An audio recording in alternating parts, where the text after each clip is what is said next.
ఎర్రగొండపాలెం చరిత్రలో వచ్చే ఎన్నికల్లో తెలుగుదేశం పార్టీ జెండా ఎగరైపోతా ఉంది. మీ ఉత్సాహం చూస్తూ ఉంటే జూన్ 4వ తారీఖు 12 గంటలకల్లా ఆ రోజు ఏదైతే ఉత్సాహం ఉంటుందో ఈ రోజులో ముందుగానే మీరు ఆ ఉత్సాహం చూపిస్తూ ఉన్నారు. కవలకుంట్ల గ్రామం నా కనుసైగల్లో ఉంటుంది ఎప్పుడూ కూడా.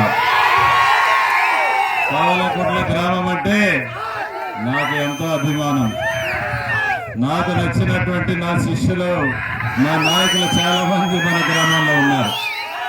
ఎందుకంటే నేను ఇన్ఛార్జిగా వచ్చిన దగ్గర నుంచి ఈ రోజు వరకు నా వెన్న ఉండి నన్ను ముందుకు నడిపిస్తున్నటువంటి యువ నాయకత్వం కవలకుంట్ల ఉంది అని చెప్పేసి అందుకనే మీ అందరికీ ఒకటి కోరుకుంటా ఉన్న, చాలా గ్రామాలకు వెళ్ళాలి. ఈ రోజే మన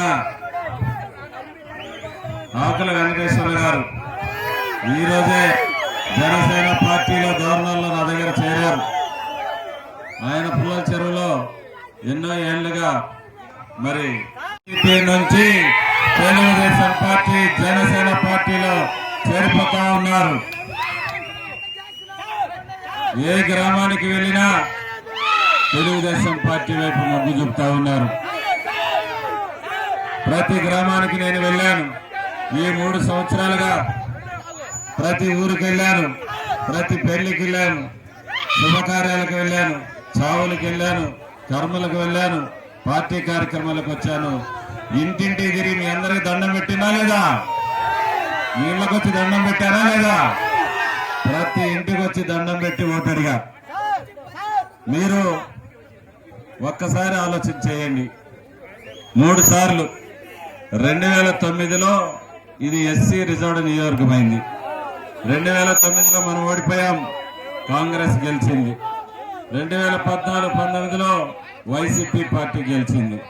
కానీ 3 దఫాలుగా వాళ్ళు గెలిచిన గ్రామాలలో మంచినీళ్ళు ఇచ్చే దిక్కు లేదని చెప్పేసి మనం అందరూ తెలుసుకోవాలి. కనీసం తాగేదానికి మంచినీళ్ళు ఇప్పుడైనటువంటి దద్దమ్మ ప్రభుత్వం ఈ వైసీపీ ప్రభుత్వం అని చెప్పేసి మనం అందరం కూడా గుర్తు చేసుకోవాలి. అందుకనే ఏ ఊరు పోయినా రైతులంతా వస్తా ఉన్నారు. జగన్మోహన్ రెడ్డి వెలుగొండ ప్రాజెక్ట్ ఇస్తారని చెప్పి మోసం చేసినారని మా దగ్గరకు వచ్చి మాట్లాడుతూ ఉన్నారు. ఉద్యోగస్తులు వస్తా ఉన్నారు, చంద్రబాబు నాయుడు కంటే ఎక్కువ జీతాలు పెంచుతానని మమ్మల్ని కూడా మోసం చేస్తున్నారని చెప్తా ఉన్నారు. నిరుద్యోగులు వస్తా ఉన్నారు. ఎప్పుడు జనవరి 1వ తారీఖు జాబ్ క్యాలెండర్ వేస్తామన్నారు, ఉద్యోగం లేక అల్లాడిపోతున్నామని చెప్తా ఉన్నారు. దళితులు వస్తా ఉన్నారు. 5 సంవత్సరాల్లో జగన్మోహన్ రెడ్డి దళితులంతా నా మేనమామని మా చేత ఓట్లు వేయించుకొని ఒక్క లోను కూడా మాకు ఇయ్యలేదని చెప్తా ఉన్నారు. బీసీలు ఉన్నారు. పేరుకు 56 కార్పొరేషన్లు పెట్టిన కానీ 56 రూపాయలు కూడా మా బీసీలకు జగన్మోహన్ రెడ్డి ఇవ్వలేదని చెప్తా ఉన్నారు. మన బిడ్డల ఆడపిల్లల పెళ్లిళ్ళు అవుతా ఉంటే చంద్రబాబు నాయుడు గారు చంద్రన్న పెళ్లి కానుకలు ఇచ్చారు, 40,000 రూపాయలు ఇచ్చారు. జగన్మోహన్ రెడ్డి దాన్ని రద్దు చేసిండు.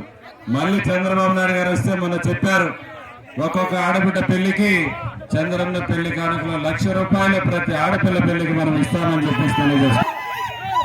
మన బిడ్డలందరూ కూడా BAలు, MAలు, బీటెక్లు, ఎంటెక్లు చదివారు.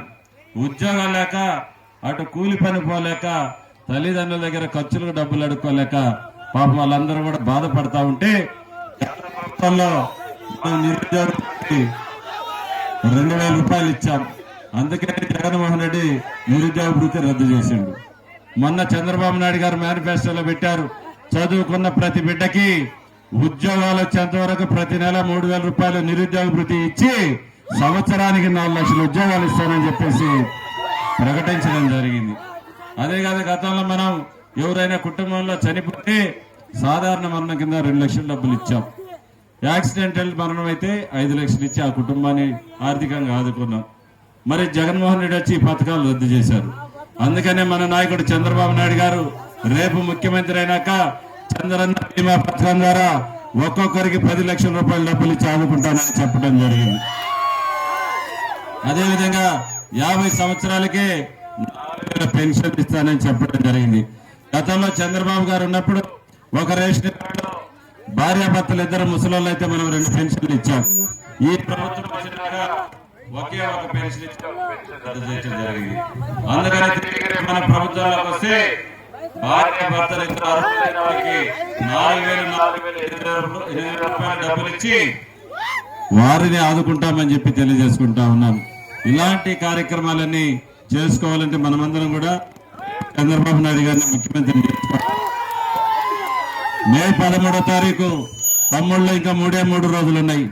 ఇన్ని రోజులు మనమందరం కష్టపడ్డాం, ఆర్థికంగా ఖర్చు పెట్టుకున్న గ్రామంలో అన్ని విధాలుగా మనం నష్టపోయాం.